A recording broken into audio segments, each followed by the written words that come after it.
pupuk ini sangatlah penting dan ini terbukti pohon nangka saya ini tidak pernah berhenti berbuah. Jenis nangka apa saja yang tidak pernah berhenti untuk berbuah jika sudah melakukan perawatan yang tepat. Yang saya ketahui yang pertama adalah menjawab pertanyaan yang ada di salah satu komentar di video saya yang lalu ya.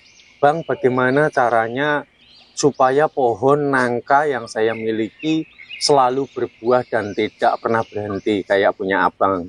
Ya, memang benar. Kalau yang sudah mengikuti channel saya, pohon nangka saya ini tidak pernah berhenti berbuah.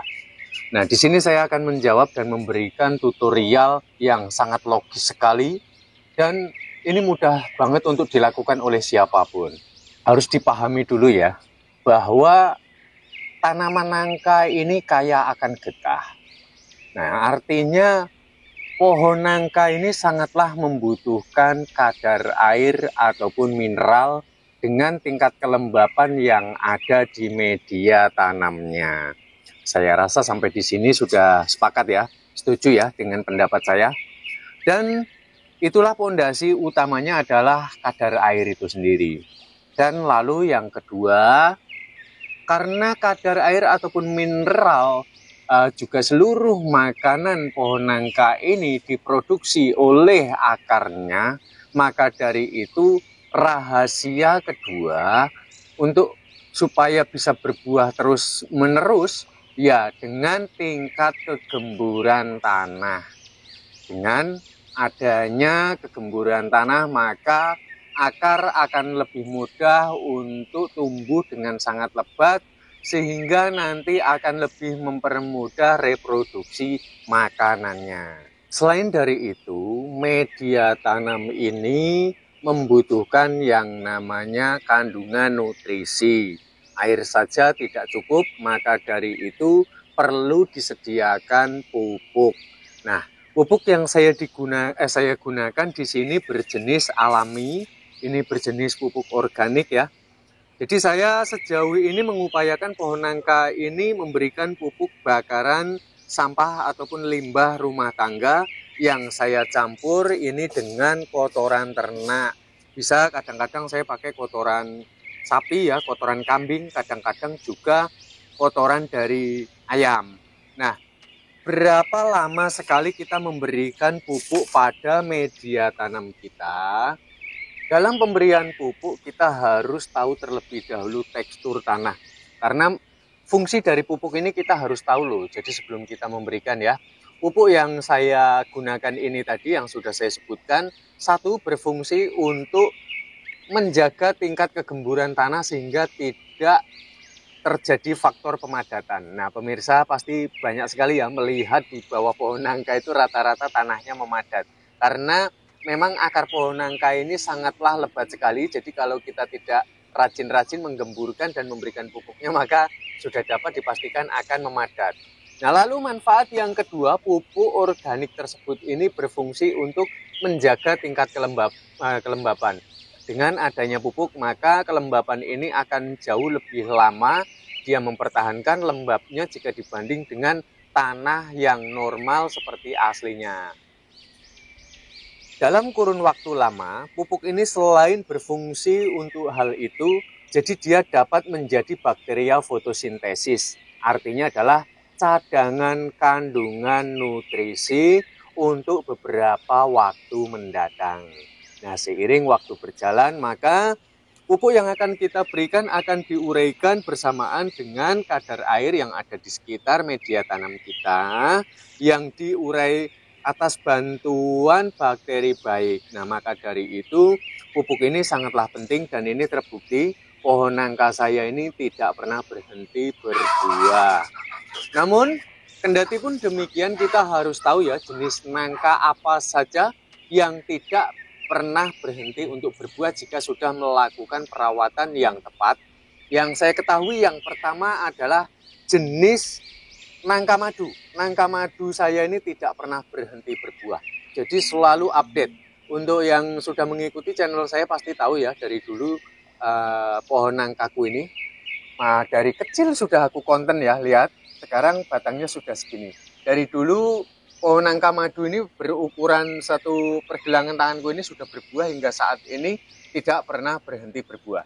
Lalu yang kedua adalah jenis pohon nangka sayur. Nangka sayur ini nanti akan memenuhi di seluruh bagian batang-batang seperti ini sehingga buahnya itu akan sangat lebat sekali.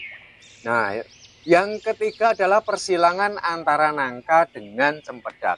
Dan inilah yang disebut dengan persilangan nangka dengan cempedak. Ciri-ciri dia memiliki daun yang lebih lebar.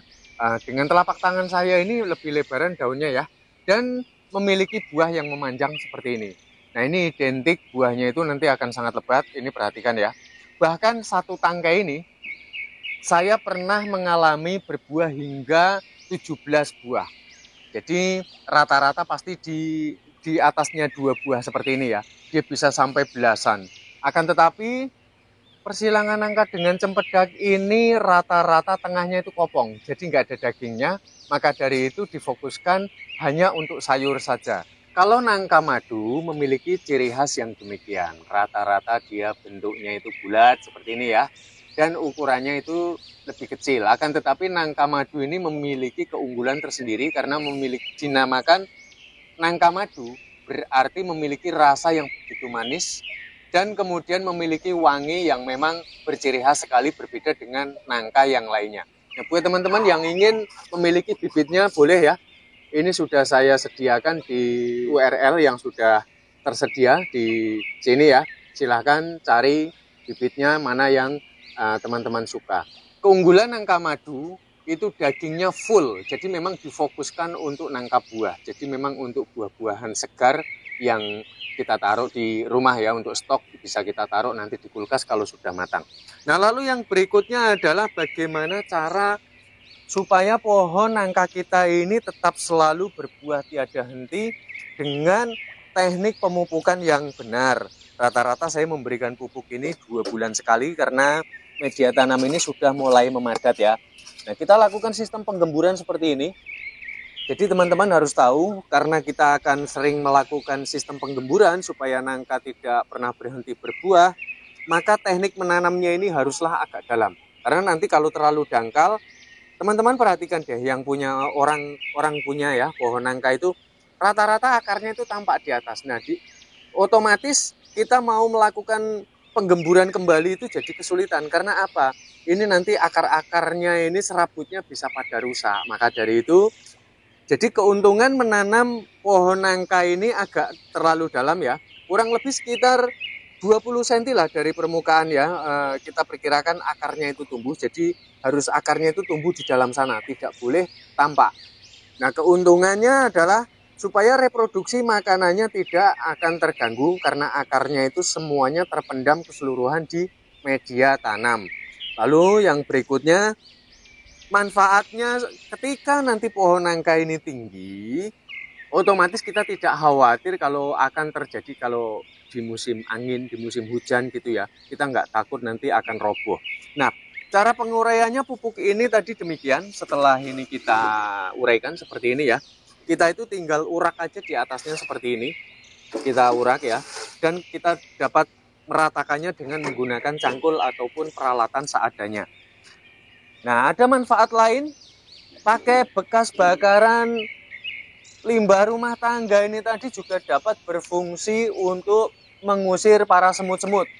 Jadi teman-teman harus tahu, khususnya pohon nangka ini sangatlah disukai hama binatang berjenis semut. Semut ini yang paling mengganggu nomor 1.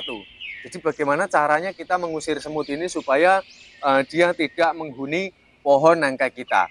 Lalu yang kedua biasanya kutu putih. Tapi kalau kutu putih ini tidak begitu berarti ya. Karena yang paling banyak itu yang paling bisa merusak nangka kita itu ya semut itu, semut yang berjenis merah.